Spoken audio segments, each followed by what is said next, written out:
morning and welcome to Radio Friends. This is Friday, it's March the 29th, and I've got an old friend of mine with us today. I don't mean that you're old, but we've been friends for a while. That's right. Actually, I'm older than you, Mary. Mary Hussmann. Just barely. Good to have you here. Nice to see you. Mary Hussmann, you're representing GRO. I am.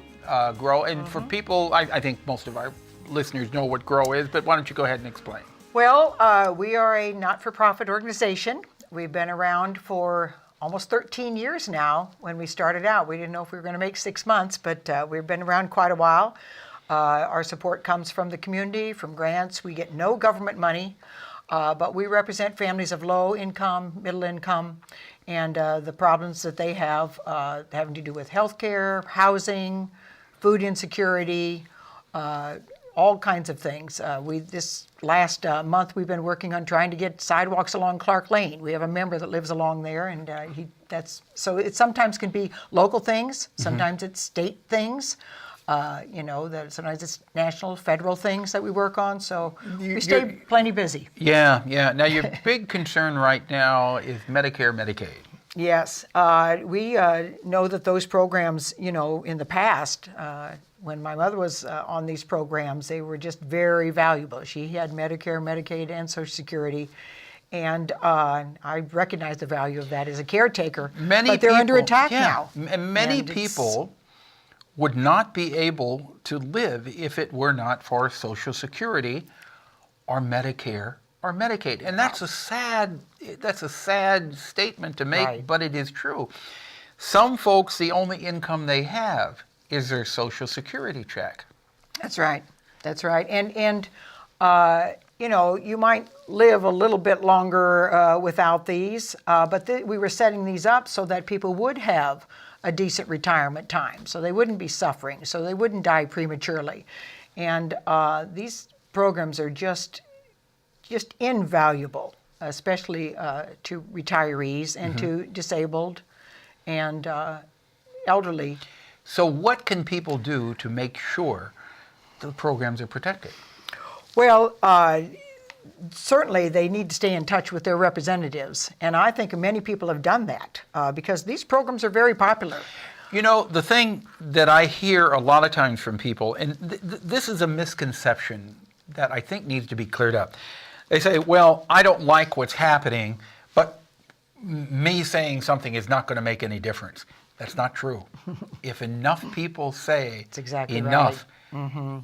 Folks listen. Right. We're part of a nationwide effort, and we do a lot of actions that are in coordination all the way across the country. And so you have a lot of people that are finding their voice on this and are very concerned about it because it's one of those programs that affects their daily life or the daily life of someone they know. There isn't anyone in the United States that doesn't know the value of these programs, either to themselves individually or to their family members or their neighbors. So what do you say they do then? Well, one of the things that's come right on home to us now is that the Affordable Care Act is coming into getting the benefits that they were passed for and in 2014, some very good things are going to be happening coming down the road. One of them that we can expand Medicaid. Currently in this state, we do a good job of actually expanding Medicaid for children. That's the CHIP program, or the S-CHIP program. And that's pretty good. That has actually, it goes up to 300% of poverty that you can have your children. But for single people or for a single mother, let's say that has 2 children, our state is 19% of poverty, 19. So if you have a single mother that has 2 children, the children will be covered. But the mother will not be. Unless she earns less, Paul, than $3,000 a year. The mother has to earn less $3,000 a year to be eligible for Medicaid. That's right. So this expansion could really be helpful in our state. We could get probably 300,000 more people covered with health insurance. Just because you don't have insurance, sometimes I think people think, well, they don't have insurance, they don't get sick. I don't know what it is, but people that don't have insurance will get sick. and sometimes they'll get a lot sicker. They'll go to the emergency with double pneumonia instead of pneumonia. Right. Things like this. So we're paying these costs And once you anyway. go to the emergency room, if you don't have insurance, everybody is paying for that. That's right. That's what happens. And so if you can get people covered with a payer, like the Medicaid expansion that we could do, it would increase that to 138% of poverty. So what does that mean? That is the dollar-wise? law.